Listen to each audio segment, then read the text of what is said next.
ሄርሜላ አብዳ እሱ ደግሞ በተራው ተነሳበት። እንግዲህ ኤፍሬም እኔ ቡታጅራ ካልሄድኩ አልቀመጥም በጭራሽ እያለ ነው። ይሄ ብቻ አይደለም፣ ባለፈው ራሱ ዴብና ብዙ እየቆመው ሩታን እንደዛ ሲከራከሯት ሄርሜላን እያስበለጡ ዳኒና እሱን የላኳቸው ቀን ያ ራሱ በጣም አናዱታል። እኔ ሁሉን ነገር ላንቺ ነበር ጥዬ የሄድኩት፣ አንቺ ግን ምንም ተሸነፍሽላቸው እያለ ነበርና ኤፋችን ሁሉም ነገር በተረጋጋ መልኩ ሲሆን ነው እንጂ እንደዚህ በተጣደፈ አይደለም። ነገሮች እንደዚህ የሚጠዳደፉ ከሆነ በጣም የሚያስጠላ ነገር ነው የሚፈጠርባችሁ ከእናንተም ላይ ቢሆን። ሰላም ሰላም ቤተሰብ እንዴት ናችሁ? እንዴት አመሻችሁልኝ ውዶቼ? ሰላማችሁ ይብዛልኝ። እንግዲህ እውነት ለመናገር ዛሬ ኤፋ በጣም ተናዷል። በእርግጥ የማይናደድበት ምንም አይነት ምክንያት የለም ከዚህ ጋር ማለት ነው። መናደድም አለበት ሲጀመር። ለምን እህትና ወንድሙ እያደረጉ ያሉት ነገር በጣም አስቀያሚ ስለሆነ ማለት ነው። እያየ ነው እንግዲህ አይን ያለው ያው መቼም ይሄ ሊክድ አይችልም። ማንን እያስበለጡ እንደሆነ ከውሽማና ከሚስት ይሆን አብርሽ የሆነ ነገር ሲሆን ለሄርሜላ ነው የሚደወለው።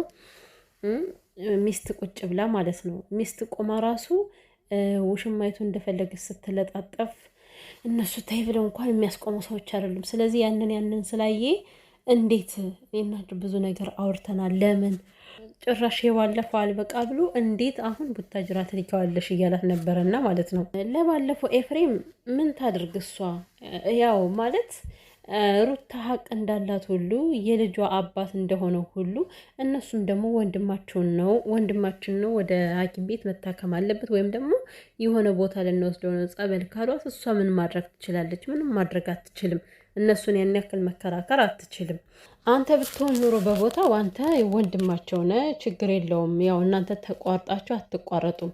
ሩታ ደግሞ ከአንተ ለየት ትላለች። ምክንያቱም ሩታ ሊጣሏት ስለሚችሉ ማለት ነውና ብቻ ያሉ ነገሮች ኤፍሬም እየተመቸው አይደለም። በጣም እየተናደደ ነው ያለው ማለት ነው። አብሶ ቡታጅራ መሄዱ በጣም አበሳጭቶታል። በቃ መሄድ የለበትም ብሎ ስለሚያምን አብርሃም ደህና ነው ምንም አልሆነው ከቤተሰብ ጋር መገናኘት ያለበትም የሚለው ነገርም እውነት እኮ ነው እንዴ። ምክንያቱም እንደው ከነሩታ ሳለ እኮ በጣም ቀልጠፍ ያለ ነበር አብርሃም የሚናገራቸው ንግግሮች። ሰው ሲያናገረው እንዴት ነህ ደህና ነህ ወይ ሲለው እንኳን ማለት ነው በስነ ስርዓቱ ቀጥ ብሎ ነበር የሚመልሰው እኮ። እንደዚህ እንዳሁኑ ፍዝዝ ድንዝዝ አላለም። አሁን በትናንትናው ዕለት አይደለ ሄደው ሄርሜላ መታ እንዴት ነህ ደህና ነህ ስትለው ቆይቶ ነው የመለሰላት። ለሩታ ጭራሹኑ ደህና ነኝ እንኳን አላላትም ማለት ነው። በእርግጥ እሱ ወደ ውሽሚት ስለሚያሽቃብጥ ነው እንደዛ ሲሆን የነበረውና ግን ከሩታ ጋር ሆኖ ማንም መቶ ዳኒም መቶ ያም መቶ ለምሳሌ ሜሪም መታ ራሱ ደህና ነው ወይ ስትለው ደህና ነኝ ፈጣሪ ይመስገን ይላል ማለት ነው ወዲያውኑ። እንደገና የሚናገራቸው ቃላቶችን በጣም ይለያሉ። በጣም ራሱ አብርሃም እንደሆነ ነው የምትለዩበትን ቃላት ነው የሚያወጣቸውና እንግዲህ በዛሬው ቪዲዮ ያው ሩትዬ የተናገረችው ነገር አለ። የምር ጋሽዬ እኔን በጣም ነው የሚወደኝ፣ ስለዚህ ከነሱ ጋር መጣላት አልፈልግም ስትል ምን አይነት ብልጥ ሴት እንደሆነች ነው የተረዳሁት እኔ ማለት ነው። አዳሚ ሩታ ብልጥ አይደለችም፣ ሩታ ዝም ብላ በደመ ነፍስ ነው የምትሄደው የምትሉ ሁሉ ማለት ነው እንደ ሩታ ነገሮችን አስቦ አንሰላስሎ ምን ይፈጠራል የሚለውን አስቦ የሚያደርግ ሰው የለም። በዚህ አጋጣሚ የምሬ ነው። ገና እንኳን የተደረገ ያልተደረገ ራሱ ገና ሊደረግ ከሆነ ይገባታል። ሩታ በጣም ምርጥ አስተሳሰብ ያላት ሰው ነች። ሲቀጥል ደግሞ ስነ ስርዓትም ሆነ ሰውንም ማክበር ሆነ ማለት ነው ከሩታ ወዲያ ማንም ሊመጣ አይችልም። ባፍ አይደለም ማሽቃበጥ። ባፍ ስላሽቃበጡ ሰውን ያከብራሉ ወይም ደግሞ ሰውን ይወዳሉ ማለት አይደለም። እና ሩትዬ ይሄ ባህሪዋ በጣም ነው የሚመቸኝ። በተለይ ደግሞ የማታሽቃብጠው ነገር በስማ በጣም ነው የምወድላት። እውነት ለማንም ብለሽ አታሽቃብጭ። ምንድን ነው ይባለው እንኳን ያለቀለቀ የተማረም ስራ አላገኘ ነው የሚባለው። እና በጭራሽ ለማንም ብለሽ ማሸርገድም ማሽለጥለጥም አይጠበቅባትም ሩታ። እና ምንላችሁ ፈልጌ ነው ጋሽዬ ወደኛ ስትል የምር እንዴት ውስጤ ደስ እንዳለ እውነቷን ነው። ጋሽዬ በጣም ነው የሚወዳት ሩታን ማለት ነው። ሲቀጥል ደግሞ ጋሽዬ ወደዳትም አልወደዳትም ሩታን እውነት ለመናገር ሩታን አስወጥቶ ውሽማ የሚያስገባበት ምንም አይነት ምክንያት የለም። እንደውም ብዙዬና ዴብ እንደምንም አድርገው ምናልባት ጋሽዬን ካላሳምኑት በስተቀር ማለት ነው ከእነሱ ጋር ሁሉ የሚጋጭ ነው የሚመስለኝ ሳስበው ጋሽዬ።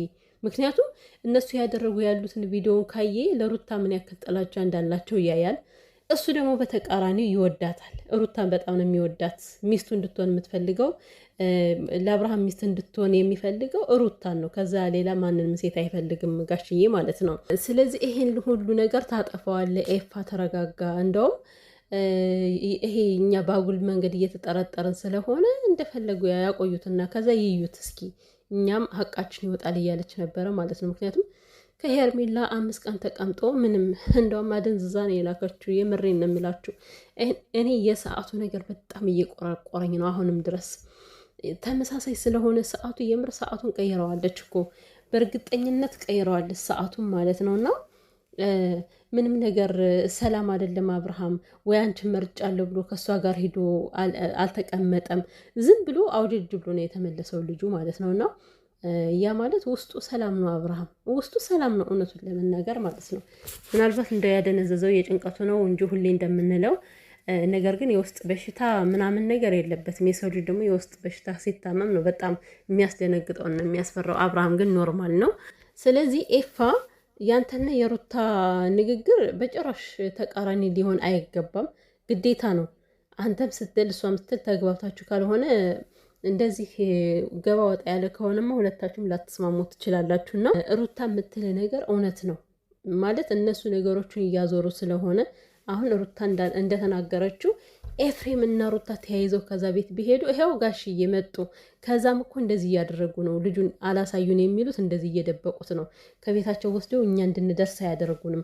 አሁን ደግሞ የንቀታቸው ኧረ ብዙ ነገር እንዴ በጣም ብዙ ነገር ነው የምታወሪዎች አስመሳይ ብዙ እየተብየዋ ማለት ነው። በጣም ብዙ ነገር ነው ለጋሽዬ ሰክታ ነገሮችን አቀጣጥላ የምትነግረውና ስለዛ መጨረሻው እናንተ ማድረግ ያለባችሁ ዝም ብላችሁ የሆነ መጠበቅ ነው። ከምር እንዴ ከመረጠ ቤቱን ይምረጥ። ቤቱን የሚመርጠው ትዳሩን የሚመርጠው ልጁን የሚመርጠው እኮ ለሩታ ብሎ አይደለም ከዚህ ጋር ማለት ነው ለራሱም ሲል እንዴ ገና ተድሮ 1 ወር ያልሞላውን ትዳር ፈትቶ እንደገና ደግሞ ከዛችኛዋ ትዳር ሲጀምር ምን አይነት ሄሊና ቢስ ቢሆን ነው የሚያስብለው እኮ እሱ ይህን ፈልጎ ካደረገው ማለት ነው። እና በዚህ ያክል እኔ እንጃ ማጨናነቅ የለበትም ብዬ አስባለሁ።